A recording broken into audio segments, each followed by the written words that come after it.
Hello everybody, hope you're doing okay. Now I seem to spend an awful lot of time watching videos on YouTube about running shoes, perhaps less time actually making any myself, but I've got the Vomero Plus in now to have a look at, so I'll be keen to give you my thoughts on that shortly. Anyway, I thought, as my love for a spreadsheet as well, I thought I'd do a bit of analysis of who are the most popular ShoeTubers and which are the most popular shoes based on the interactions on YouTube. So this is, first of all, how I came up with all these stats. Okay, first of all, I had a think about all the shoes which are currently out, which I think are the most popular, and I came up with a list here of 35, kind of spread across all the major brands. So we've got Nike, Adidas, Saucony, Puma, ASICS, Brooks, New Balance, Hoka, and then a couple of curveballs, Solomon and Mizuno. And I also thought, who are the YouTubers that review the most amount of shoes, and are typically the ones that I look at most myself, so I included myself in there as well. It's not an exhaustive list, but I thought, well, there are some people who do just the odd review and maybe get a high number of views, and I've also restricted it to channels which are predominantly about running.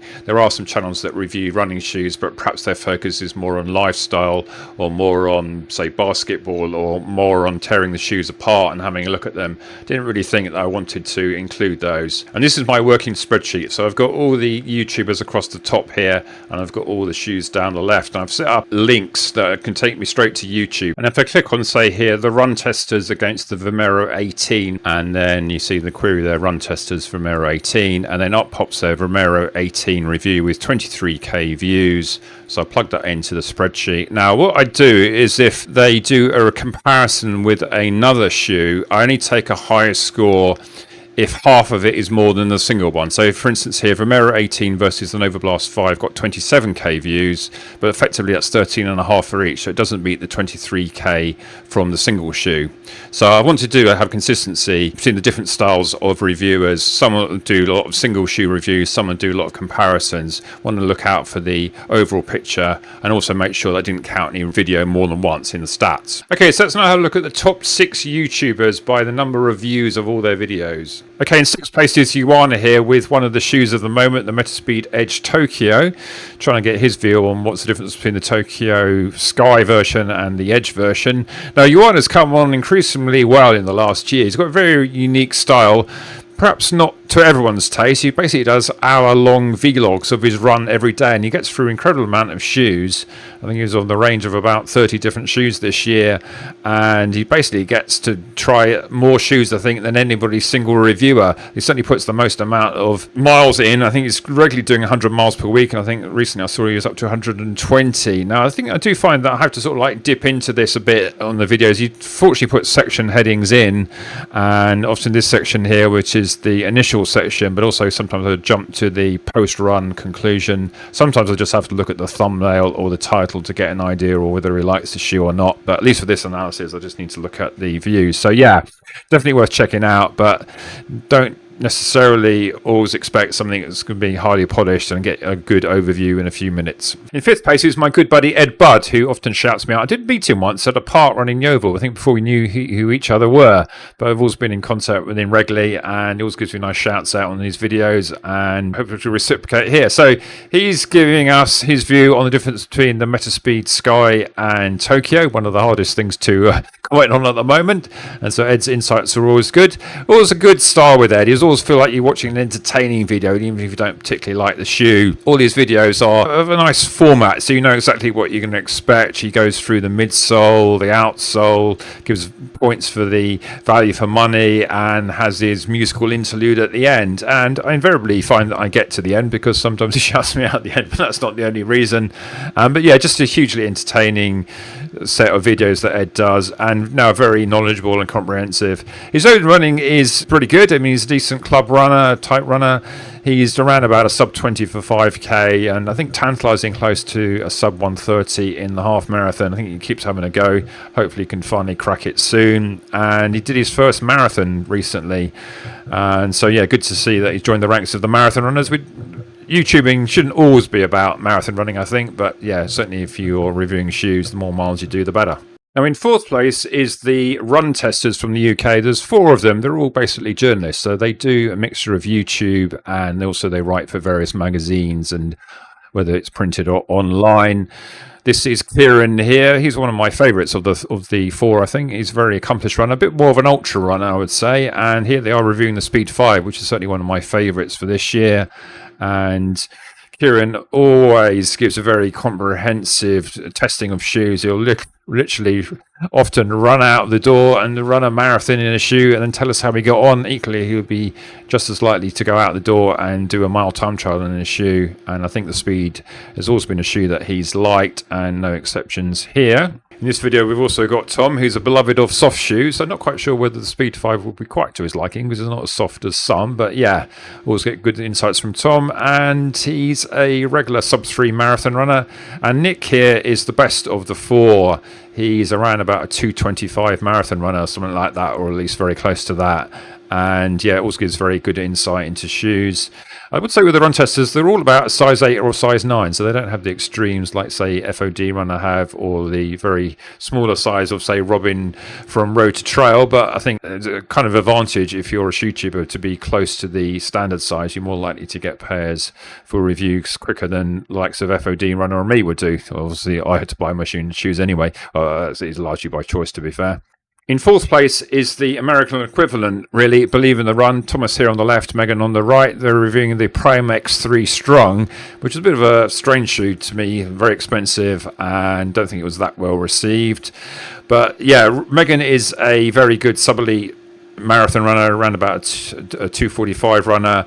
Thomas and also fellow reviewer Robbie are sort of more mid-packers, should we say, but in the day definitely are accomplished runners. And yeah, they always test the most amount of shoes. I think I counted 32 of the 35 on tests that they did this time, and I think a few that I'm sure that will come along whenever shortly. They're also often seen at marathon majors, leading influencer runs and stuff like that. So I think they're very much fully engaged with the whole influencer lifestyle. And there's a few others that work behind the scenes that you occasionally see. As they review so many shoes, it's always worth checking them out, because they get the shoes before most other shoe reviewers. So if you want to know about a shoe, then often they're the place to go first of all. So next up we have Kofuzi here reviewing the Velocity Nitro 4 from Puma, an excellent shoe in my opinion, and you always get the action shots at the start, a bit of his trademark, isn't it? And always get very comprehensive reviews. Now he's adapted a newer format, I think, in recent times, where he gives a picture of the shoe, bit of an overview of the shoe, and then he goes into great detail comparing other shoes in the brand and alternatives that you could buy, which I think is always helpful, especially if you're looking to see how a particular shoe will compare to other ones in the range. And if we scroll along here, you can see that he's about to bring in some other Puma shoes and talks about the different ones here, what you would use for daily training, what would be your max cushion shoe, what would be your tempo shoe, what would be your race shoe, etc, etc, etc. So yeah, I'm so experienced now in shoe tubing, and definitely one that always you need to go and watch for sure, and often seen at marathon majors. Very accomplished runner in his own right, 2:55ish, I think, marathon runner. Hasn't done quite so well in recent years, but yeah, look forward to more years of shoe tubing from Kofuzi for sure. And in first place, which I have to say was a bit of a surprise when I actually looked at these stats in more detail, so you never really think of Ben Parks as being an out-and-out shoe tuber. He's very much known for his training tips videos and being a very accomplished marathon runner. Always had that monkey of the 2:25 marathon from back in the day. But I think in recent years, he's definitely become more into his shoe tubing, and just the sheer number of subscribers he's got now, 283, ever popular. And I think that means that when he puts out a video on anything, it's going to get a high number of views. But I think definitely these shoe review videos are amongst the best. And definitely when I look at the stats, he's by far the most popular of this sort of actual running type shoe tubers, as opposed to lifestyle reviewers and stuff like that. And you always know with Ben that he's putting in the work and has tested these shoes and is given a good account of, because he buys all of his shoes himself. He doesn't necessarily review as many shoes as anyone else, but that means at least he has some insight into whether he would like a shoe before he gets it. So that's always helps, I think. Let's now have a look at the top shoes by the number of views across all the videos, and in third place is the ASICS Novablast 5. As a case in point for the top running shoe tubers, if I search for the Novablast 5 here, you can see that the top two hits come out at Ben Parks and Kofuzi, and 267k views for the Novablast 5 and 140 for the Novablast 5 from Kofuzi. So that compares pretty much with around about 5k at best that I would get on a shoe review. So it kind of just shows the absolute reach of some of these top tubers, and sometimes you can see why brands want to associate themselves with these people, and perhaps they would be quite keen actually to get attached with Ben Parks. But is there an element here that Ben is more popular because he buys them himself? So I did do an analysis video a while back where I actually thought there wasn't actually as much bias between the people who buy the shoes and get sent them for review as you thought. And case in point here, Ben Parks has got the most views and buys them all himself, but conversely Kofuzi gets most of the shoes sent to him and is the second placer. So yeah, what does that really say? And if you search down the list here, there's a variant here of the Novablast 5 from Yowana in 3rd place, the actual one from Yowana in 4th place, another Kofuzi video on the Novablast 5. In fact, he's got 2 out there, so in that sense I would have taken the one which actually had 172k views rather than 140, but you know, he's actually putting out a lot of volume there. Then the run testers come up as well. Yowana again. Alastair Running is a new one that I've been looking at a bit more recently. And I don't think I ever actually did a dedicated review on the Novablast 5, so that's perhaps why my views aren't as great. Now, ASICS are doing very well because the second shoe in my list by the number of overall views is the Superblast 2, beloved of many people. And it's interesting, if you search for the Superblast 2, the top rating comes up from Alastair Running. Actually tops Ben Parks's, although Ben, there you can see, has got substantially more number of views, 248k views on that one, although it was 10 months ago. So the Superblast 2 is now quite an old shoe, but I think as it's still a current shoe, there is rumours of a Superblast 3. But no idea when it will be. I think this time maybe they'll do it in UK 13 because the Sky and Edge have finally come out in UK 13. But again, if you scroll down here, you've got all the usual favourites. The run testers come up. Ben Parks gets 2 reviews here on the Superblast 2, one at 248 and one at 175k views. So you can see how well he's doing. And then if we skip past, we actually go on to other shoes which aren't even the Superblast 2. There's one that's come out today there. And then the run testers you can see there, and Ben is running. He's not really a shoe tuber, but he does a lot of influencer type shoe reviewing, so if he does a shoe review, chances are it's going to get good views for sure. But perhaps not surprising, the most popular shoe on YouTube of late by the number of overall views on ShoeTuber reviews of them is the Evo SL. And we've got Ben Parks here yet again at the top with an astonishing 355k views on this one. So that's going to recoup the cost of the shoe for sure. I made a sort of profit when I got 100k views on one of my Pegasus Trail Gore-Tex shoe reviews. So you can see that if you get a lot of these reviews, you can not only pay for the shoe but make a tidy profit as well. And you can see here that how popular it is. We've got the run testers there with 69k, and if we go on, we've got the wear testers. They're one of the channels that I decided not to include. They do review some running shoes and get very high views, but they're mainly on a lifestyle basketball type orientation, I view. And there's Nick with the Evo SL comparing it to the Rebel 5, a fairly recent one. So I think sometimes when you search for something on YouTube, you don't necessarily get the video with the most number of views. You probably get ones which are popular more recently. Although having said that, you got one here which is 55k views comparing the Evo SL to the Superblast. So basically it's a review there comparing the top 2 most popular shoes by number of views. So you can see why that would be popular, wouldn't you? And then you come on there to Believe in the Run, Kofuzi, Ben is running again.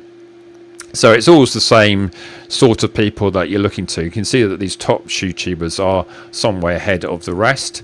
So let's have a deeper dive now into the rest of the full list. Okay, here's my summary spreadsheet of all the YouTubers ranked by the total number of views in thousands of views. So we've already mentioned Ben Parks, Kofuzi, Believe in the Run, Run Testers, EDDBUD and Yowana. Next place comes in 7th is Ben is Running, who I wouldn't really say is a ShoeTuber. He does some shoe reviews. More of like a sub-elite runner come influencer, popping up here, there and everywhere, and does some shoe reviews. And just by the sheer number of subscribers he's got now, 134,000 subscribers, he's always going to get interest in a video, and if it's a shoe review, clearly he's going to get some interest. You will say with Ben, he does do a lot of running, so when he does a review, you know, he's put them through their paces quite well, at least. Alex Filitti is kind of similar, actually. Very good runner, not quite as good as Ben, to be fair, but gets around even more than Ben. Sometimes he pops up in Australia, then he's in America, then he's in the UK and lives in Europe. seems to literally just pop up absolutely everywhere.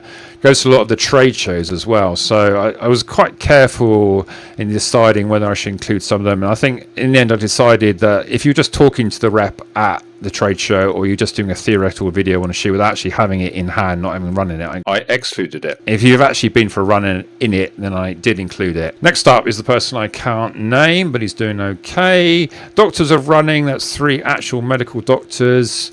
Always get a good insight into shoes. They do have a sort of a less sort of polished style, should we say. They do a lot of podcasts, a lot of stand up to camera, comparing 2 shoes. Perhaps not quite the polish of, say, a Bigger Than Running or an EDDBUD, something like that, but always interesting to hear. And for sure, the next one is the most highbrow type shoe tuber, Sagasu Running. You kind of imagine it was a bit like going to university back in the day and going to a lecture on running shoes.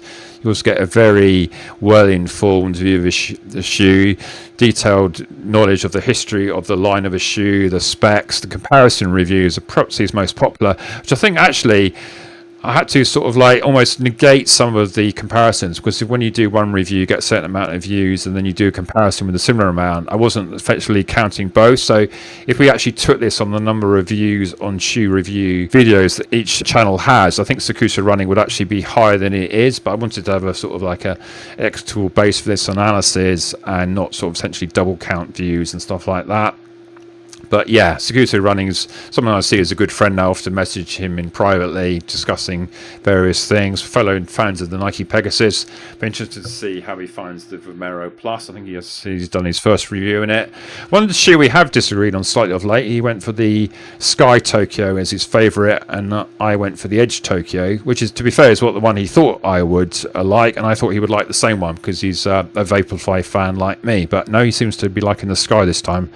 So it'd be interesting to see his actual detailed review to find out exactly why he thinks that, having run in it more extensively.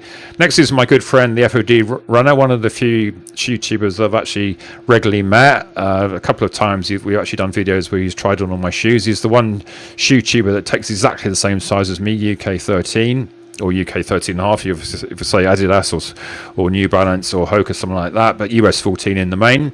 It's interesting though that FOD Runner Andy is a bit bigger than me, should we say, in actual weight. I think he's about 85 kilograms to my roughly 74, 75. So I think that's perhaps why sometimes the shoes that he likes aren't necessarily the ones that I like. I mean, for instance, he hated the Pegasus, and I thought, well, that's not a bad shoe. Not a great shoe, to be fair. You know, I liked it for what it was, but sometimes he prefers more like the sort of the Hoka type shoes. He likes a lot of the shoes where don't have the plates in for training, and he's running very well now. Actually, he's got the sub 33 10k, he's got the sub 16 5k, so it's going to be very interesting to see how he does in the marathon. My PB is 2:33, so I'm starting to get not nervous, but I don't know, maybe it's sort of like my competitive edge. I always see with these runners when they start approaching the times I did back in the day, thinking, oh yeah, well, it's not a bad run, but in my head thinking, well, I haven't quite beat my PB yet, and then when they do,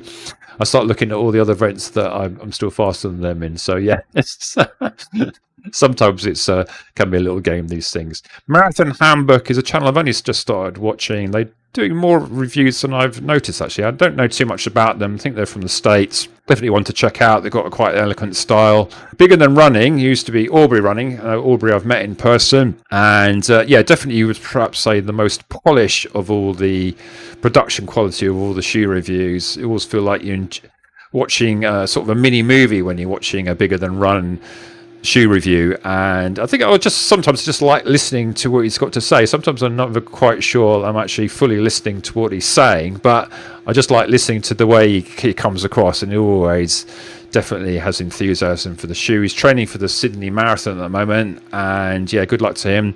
Definitely well into his marathons now. So I'm interested to see whether he does any other this autumn. My bet's are that he might get an appearance in Chicago, but who's to say? So good luck there. I think there's every chance of a PB from the training he's been doing. I think he's been losing a bit of weight, which is one of his aims. So doing an awful lot in the gym as well. So I think he would definitely beat me in a arm wrestling contest for sure. Next up, almost identical in number of views. In fact, those three there are almost identical, aren't they? Marathon Handbook, Bigger Than Running, Run R. If I look at the stats now, that one of those videos may have like overtaken one, and they may have slipped around, but it's all just a idea of how things are here. Run R is from Australia. I think that's meant to be pronounced Runner, but he wanted a way to have a channel name which wasn't Runner. That just stood out a bit. He's increasingly prolific with these shoe reviews.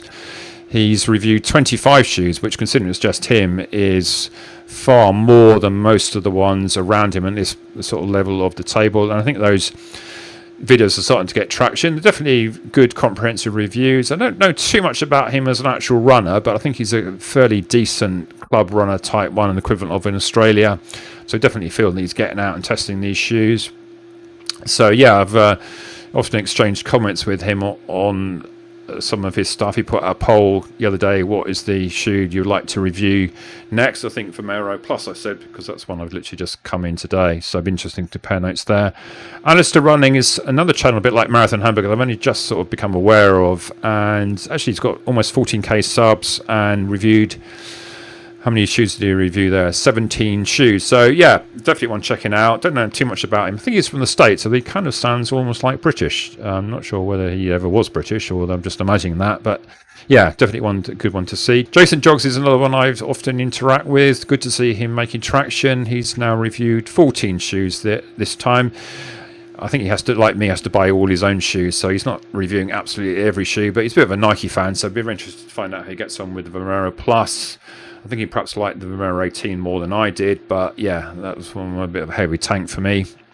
RoadTrailRun, that's Sam, and he's a very prolific runner, or he has been. I think he's into his late 60s, if not 70s now. Was a very good runner back in the day. I think he was a sub 230 runner, marathon runner that is, back in the day, or something like that.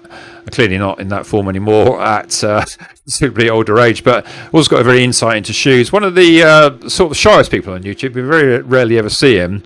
And so you have a view of a shoe sometimes that can be slightly annoying if you've got a bit of wind noise and that stuff like that. I mean, it's interesting how sometimes these things do annoy you a bit. So yeah, but I think it's definitely improved of late. But yeah, I think if you can get past that, you always get some good insight into the shoes. And he has a team of people that do, especially the written reviews, not so much on the videos, but if you go and read their website, you often get a lot of good insight there. And they have some variety of different genders and abilities doing those reviews.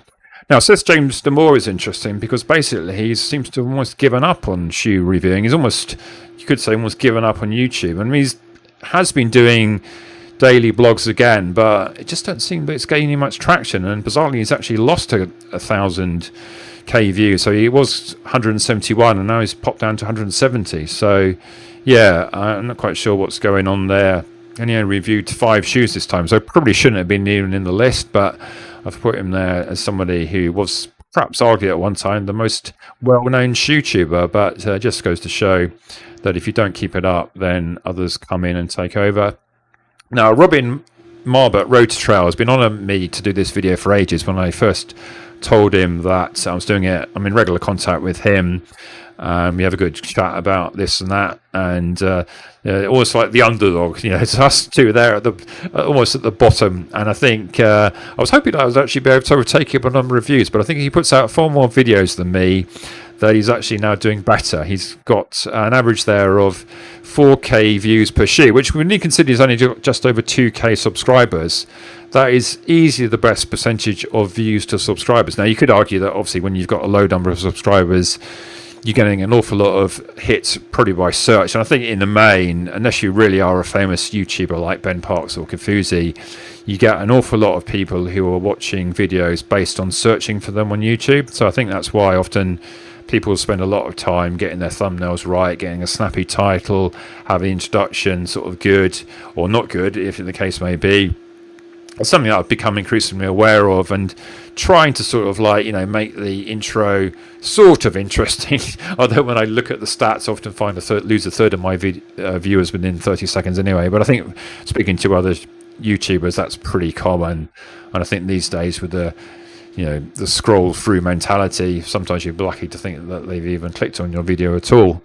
And so yeah, I mean, I haven't done too many shoe reviews of late. Sometimes I sort of get a bit nervous to them, and I always feel like I want to have some good angle to it that's slightly different to everyone else. That's why I'm quite keen on doing the shoe off ones, where I'm actually in the field testing shoes, showing that I really am using them, rather than just sort of doing a lifestyle type view of here's the shoe. And the final one is It's Matt Bertram. He now does an awful lot of shoe reviews, and I think he does some work with some of the actual shoe companies, but his actual individual shoe videos haven't had a huge amount of traction of late, so I'm not quite sure why that is. I always find his videos quite informative. I think the one side about Matt, he's never too dismissive of a shoe. I think he says that he likes to be positive about a shoe, and maybe that comes across that all the videos, then are you really getting a full idea of whether this shoe is actually any good or not? So yeah, that's something I've always been aware of. I mean, you don't slag off a shoe for the sake of it, but equally, if you don't like a shoe and don't recommend it, then I wouldn't sugarcoat it. I mean, sometimes I find the run testers can be a bit like that. They clearly have their preferences, and then some of their podcasts, they would say, well, I like this shoe and don't like that shoe. But when they're reviewing a shoe, they're always trying to see the positives, which I suppose is a good way of doing it, because all the shoes these days are pretty good, aren't they? I think there's just different levels of how good a shoe is. And you have to remember with these shoe reviews that most of them are about what is the best shoe for you. And people say, oh, this would be good for a hill striker if you're a midfoot striker. Well, how do you know that? You know, and then you go and people like deliberately try and hill strike to say, oh yeah, this is a good hill strike shoe because I've just gone out on 100-yard striding trying to hill strike. You know, does that really make any sense? Or people would say this would be good for a person with wide feet like me who's got narrow feet. But then I think, well, at least if I have a shoe which I find really baggy, well, it's going to be better for a person with a wider shoe than me with a narrow shoe. So there's some things you can sort of almost state the obvious, can't you? Other things you're kind of thinking, well, I have to read things with a pinch of salt for sure. And other times you get people talking about stability in shoes, can't you? And saying they're running down a dry concrete and they're saying, oh, this is great stability. Well, you're kind of thinking, well, if you don't have great stability running down a flat road and they're dry on tarmac, then heaven help when you would. But most of these shoes are designed for that side of purpose anyway, especially the race shoes. So again, you know, you have to read these things with a pinch of salt. Come on now to look at the full list of the shoes ranked by the total number of views in thousands here. And it's interesting, we've already mentioned the top three there. And I think what's clear, even though Nike aren't doing well, there's definitely three brands that are ahead. You've got Adidas, ASICS and Nike. And don't forget, these aren't indication of how many shoes are being sold. These are more indication of what's generating the most interest on YouTube. Now, you would imagine a shoe like the Pegasus Premium hasn't sold that many because Nike just haven't made many available, but there it is in 10th place. But you can imagine that something like the Ghost 17 will probably dwarf it in sales, but there's just next to no interest in the video in, say, the Brooks Ghost 17, because I imagine most Brooks fans seem to just stick to Brooks, and if they're a Ghost runner, they tend to just sort of, what would appear, just sort of like wear one out and then buy the next one, whichever's there. We'll probably buy often walking into a shop. I think it's interesting that, say, Brooks and Hoka, I would say, of these brands are the ones that probably do best relatively in stores. I think ASICS, Adidas and Nike, especially the hype shoes, they aren't so readily available in stores. And definitely me, even though I live near London, I don't really want to troop up to Oxford Circus, which would be an hour there, an hour in the store, an hour back, to only find out they don't have my shoe size anyway, or they sold out yesterday. So if I see a shoe I like on the internet, then I can watch the videos on YouTube, or I can just decide it's one I'm going to get anyway. Yeah, so interesting there that Nike aren't doing absolutely the best, but they've got more shoes in the top 10 than anybody else. And also, don't forget, ones like the Alpha 5.3 have been out a while. I was reviewing that the early part of last year. So that's like an 18-month shoe now. And I think it also would say that the Evo SL just shows that marketing can really, really help if it's well done. I mean, initially there was a lot of annoyance about that because they just made a very drip release of them and had these sort of raffles. I mean, it was ridiculous seem to have a raffle to buy a £130 shoe, when it was really pitched at a sort of a middle market at best anyway. But I think what they've very cleverly done is that they've sowed the seed of interest in your mind. And I think they've also gone to town on the fact that it's like a premium phone, even though it's like the outdated model that you probably won't ever see again, and without a plate, and then making it at a good price. And yeah, it's a very good marketing appeal, isn't it? A phone that used to be in our best super shoe, and about half the price, and yeah, it seems to be flying off the shelves and generating the most amount of interest on YouTube. The ASICS Superblast has always been a one that's been well loved of ShoeTubers. Maybe the Superblast 3, which is rumoured, will come in the UK 13, because I've finally been able to try out the Sky Tokyo and the Edge Tokyo the first time that the Metaspeeds have come in the UK 13. So that's interesting. And I think the carbon racers will always prove popular relatively on YouTube. It's interesting actually at the moment, the top out-and-out racer is the adidas Pro 4 though, even though it's perhaps had a bit of a mixed reception. I think some people like the fact it's soft and bouncy.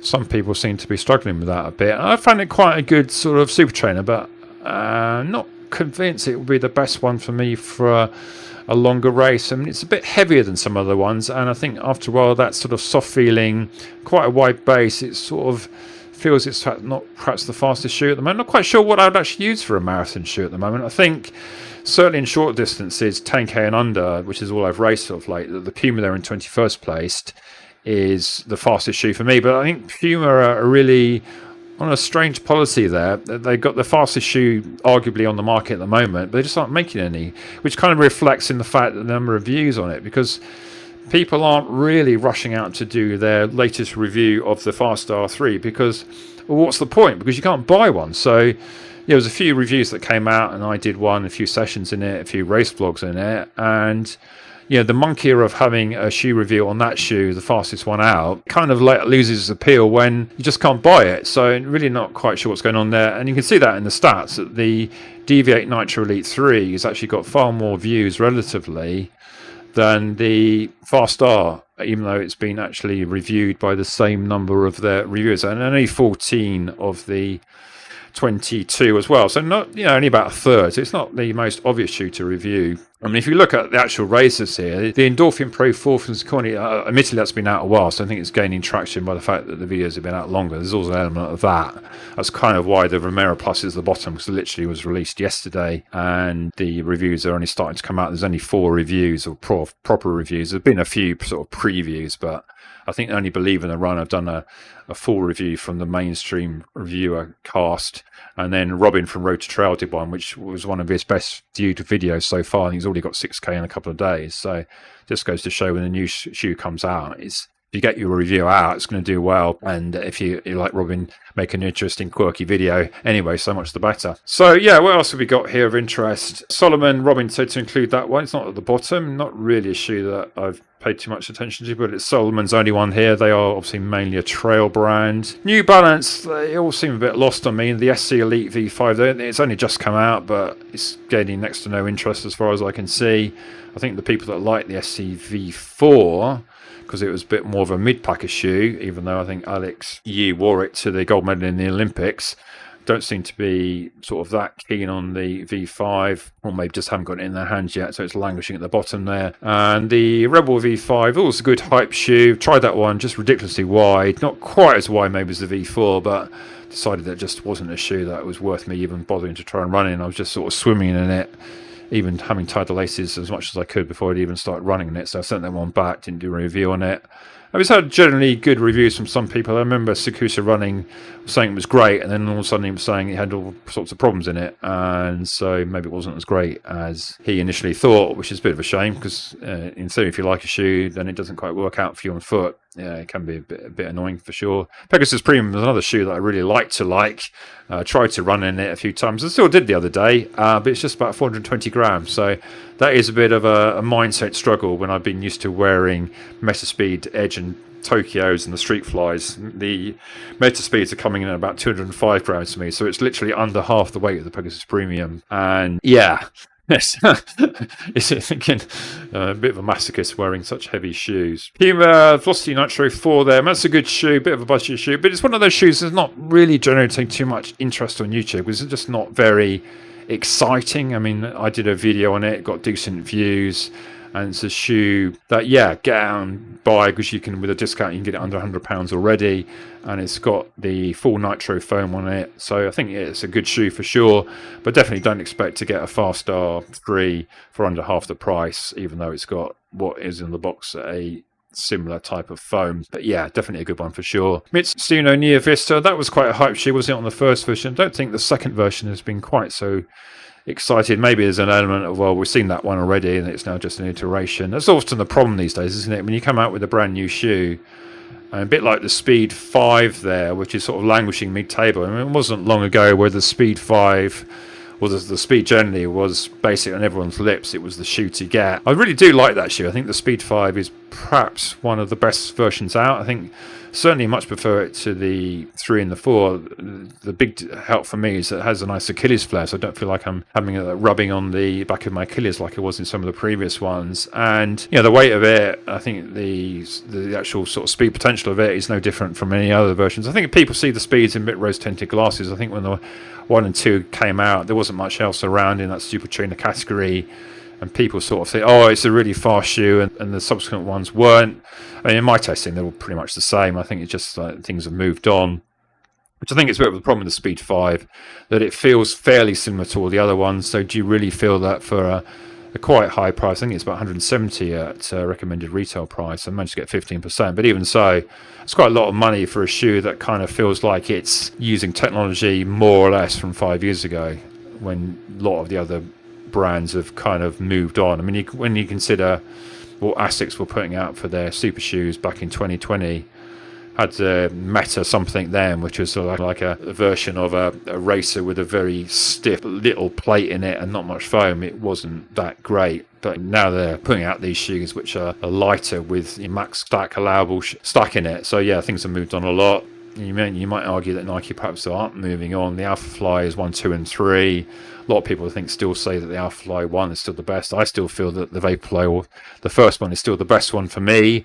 I don't think a lot of people might agree though now. I think a lot of people found that the first Vaporfly was too narrow. And I think now that the foam may feel a bit too, dare I say, a bit too firm. I think that people's concept of what is a firm shoe now, what is a soft shoe, is changing so rapidly. And the Vomero Plus, I'm keen to see how they feel, whether that will feel different to the Invincible. I mean, the Invincible, when I got it, the first one, I felt like the softest thing I've ever worn. I think when I wore it again recently, it almost like had ground feel through the toes. It was kind of bizarre. So again, another shoe that kind of moves on with its time. And the Meta Speeds there, they're not doing too high at the moment. I think partly because it's so confusing with the videos that you almost feel that you can't do a video of one on its own without the other one. And the Ray I put in there, even though it's not out yet, just to see how much sort of influencer marketing there was on that one already. And it's languishing right on the bottom. I think that one may be a bit of a damp squid. I mean, it's very expensive and it's very soft, and I'm finding it very hard to know what that's actually for. Is it meant to be their ultralight short distance racer? But they're kind of pitching all of these shoes to be kind of the same thing. Are they saying the Tokyo and Edge are for marathons? People are then sort of coming on and saying, well, the differences between the two is that I'll use one for short distance and the other one for long. We're thinking, well, that's not really what ASICS have said. They're really targeting those for different types of runners to run the same distances. But then when I read ASICS' own specs, they say, oh, this is the shoe to push you on past 30k. It's almost saying that the marathon is the only distance that matters, and anything less than that, well, yeah, who knows? I mean, like, yeah, if a shoe can take you past 30k and push on, well, surely it's going to be good for a 5k, 10k. So yeah, sometimes it can be very confusing. You always think of these carbon racers as being shoes that you can take up to the marathon, but increasingly, obviously, you don't do marathons very often. Even the people who are predominantly marathon runners, then they only do so many marathons, and they have to use other shoes in training, they have to use other shoes in races. So yeah, they've got to be adaptable. But conversely, you've got something like the Streetfly 2 that, I mean, I'm sure that you could run a 10k in it.